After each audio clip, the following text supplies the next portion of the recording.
Good morning students. आज हम start करने वाले हैं चैप्टर नंबर 5 वेक्टर्स। वेटेज है 5 to 7 मार्क्स। वेक्टर्स में टोटल नंबर ऑफ एक्सरसाइज है 5। देखते हैं फर्स्ट एक्सरसाइज में कौन से टॉपिक है। प्रीवियस ईयर जो सिलेबस था लास्ट ईयर का, उसमें वेक्टर फैमिली में vector, 3 dimensional geometry system, line and plane, ऐसे टोटल 4 चैप्टर थे और 4 चैप्टर का टोटल वेटेज था विद ऑप्शन 16 to 21 मार्क्स। अभी जो नया सिलेबस है उसमें वेक्टर और 3D को एक ही कर दिया है, so that is a chapter number 5, and line and plane को एक साथ किया है, that is a chapter number 6। So chapter number 5 में हम लोग वेक्टर के साथ 3 डायमेंशनल ज्योमेट्री भी पढ़ने वाले हैं। सो देखते हैं एक्सरसाइज 1 में कौन से टॉपिक कवर करने हैं। First is introduction of vector. Vector क्या होता है, वेक्टर के पहले स्केलर क्या होता है वो देखने वाले हम लोग, जो आपको फिजिक्स में थोड़ा बहुत आइडिया है। स्केलर क्या होता है, वेक्टर क्या होता है। So first is introduction of vector. Next is different types of vector, algebra of vector. Algebra of vector में हम लोग देखने वाले हैं addition of 2 vector, subtraction of vector and scalar multiplication of vector. Next is condition of collinear, that is a theorem number 1। इस chapter में total number of theorem 8 to 10 है। So first theorem है कंडीशन ऑफ कोलिनियर, कोलिनियर के ऊपर theorem है। Second theorem है coplanar के ऊपर, that is a theorem number 2। Next is linear combination of vector. Linear combination का मतलब है स्केलर एंड वेक्टर का कॉम्बिनेशन रहेगा, उसको क्या बोलेंगे हम लोग, linear combination of vector. Next is vector in 2 dimensional and 3 dimensional coordinate system. 2D में कैसे होता है और 3 डायमेंशनल कोऑर्डिनेट सिस्टम में कैसे होगा। And last point is position vector. So that is your exercise 5.1, जो 5.1 में है। इतना टॉपिक हम लोग को कवर करना है। देखते हैं एक्सरसाइज 5.2 के टॉपिक्स।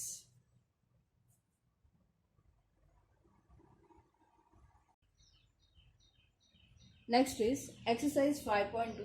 एक्सरसाइज 5.2 में हम लोग देखने वाले हैं first section formula. Section formula जो आपने 10th में पढ़ा होगा, उसमें 2 थ्योरम्स है। एक है internal division theorem and second is external division theorem, जो इम्पोर्टेंट भी है section formula. Next part is centroid formula for triangle के लिए है, टेट्राहेड्रन के लिए है, पैरेललोग्राम के लिए है centroid formula, mid point formula and incentre of triangle. Again इसके ऊपर एक थ्योरम है incentre of triangle, that is angle bisect होगा तो फार्मूला बनता है इन सेंटर ऑफ ट्रायंगल। ये था एक्सरसाइज नंबर 5.2। एक्सरसाइज नंबर 5.3 में हम लोग देखने वाले हैं product of vector. Now product में 2 प्रोडक्ट है, एक स्केलर प्रोडक्ट है एंड वेक्टर प्रोडक्ट है। सो एक्सरसाइज 5.3 में फर्स्ट पार्ट है scalar product and it's property. क्या होता है स्केलर प्रोडक्ट, डॉट प्रोडक्ट क्या होता है, क्रॉस प्रोडक्ट क्या होता है, that is nothing but scalar product. Next is angle between 2 vectors. 2 vectors के बिटवीन एंगल जो है, सपोज यहाँ पे ए बार है, बी बार है, सो दोनों के बिटवीन जो एंगल बनता है that is angle between 2 vectors. Next is projection. A वाला पार्ट जो है वो 3 डायमेंशनल ज्योमेट्री का है। डायरेक्शन रेशियो क्या होता है, एंगल क्या होता है, डायरेक्शन कोसाइन क्या होता है, and relation between direction cosine and direction ratio. So exercise 5.3 का पार्ट है और 2 एक्सरसाइज है, एक्सरसाइज 5.4 एंड एक्सरसाइज 5.5।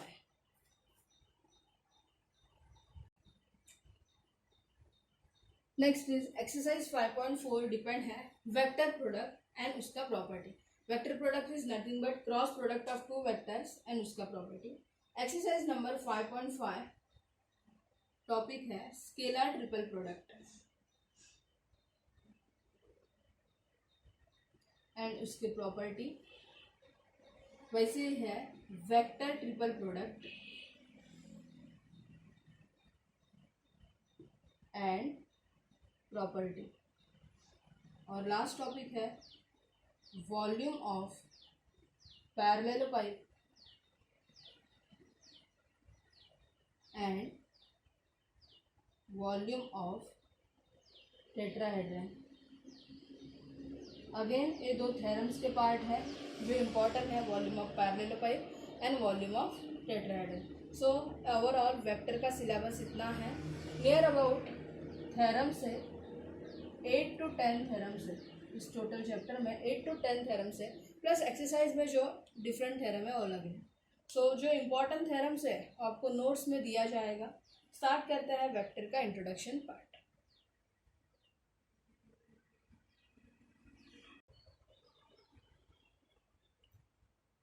देखते हैं स्केलर्स क्या होता है। स्केलर का मतलब है which can be described by magnitude only,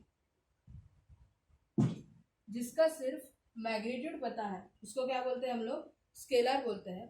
for example मास है, लेंथ है, टेम्परेचर, वोल्टेज, मनी एक्सेट्रा। जिसका सिर्फ हम लोग को मैग्नीट्यूड पता है उसको क्या बोलेंगे हम लोग, स्केलर। एंड वेक्टर का मीनिंग है which gives magnitude as well as direction, जिसका मैग्नीट्यूड भी पता है एंड डायरेक्शन भी पता है। स्केलर का मीनिंग क्या है, सिर्फ मैग्नीट्यूड पता होता है। वेक्टर का मीनिंग क्या है, which gives magnitude as well as direction. For example suppose एक कार है,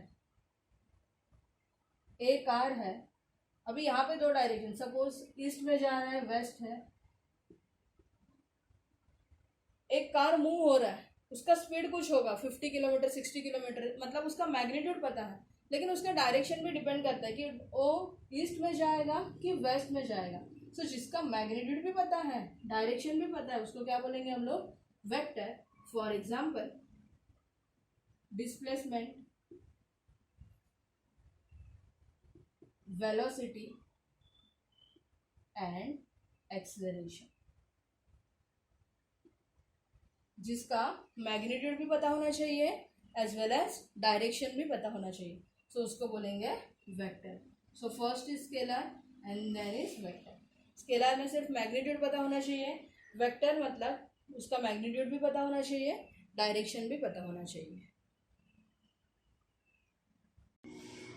नेक्स्ट है वेक्टर का रिप्रेजेंटेशन कैसे होता है, representation of vector. So vector diagrammatically represented by line segment, line segment से रिप्रेजेंट किया जाता है vector. A point, B point, A को बोलेंगे initial point and B is called terminal point, that is a starting point and B is a ending point.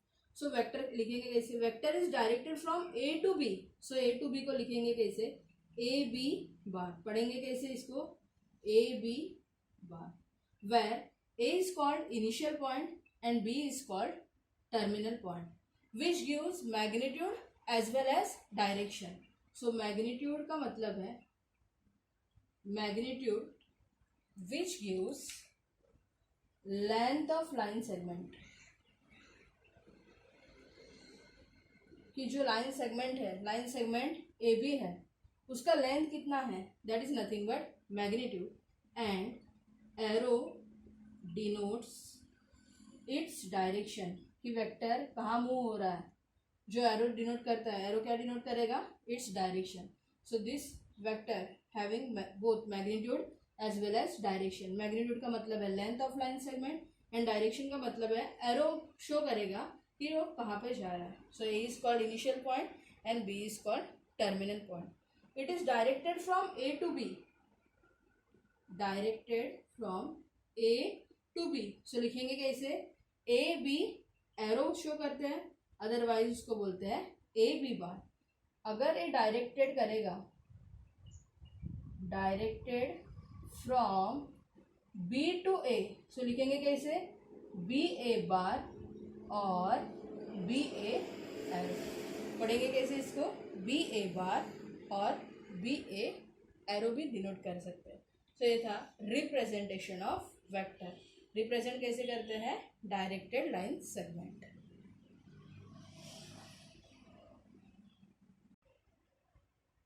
Next is magnitude of vector. Magnitude of vector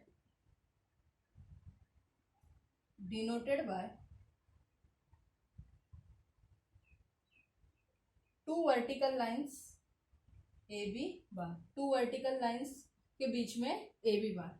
तो ये magnitude denote ऐसे होता है, two vertical lines A B bar, it gives length of line segment.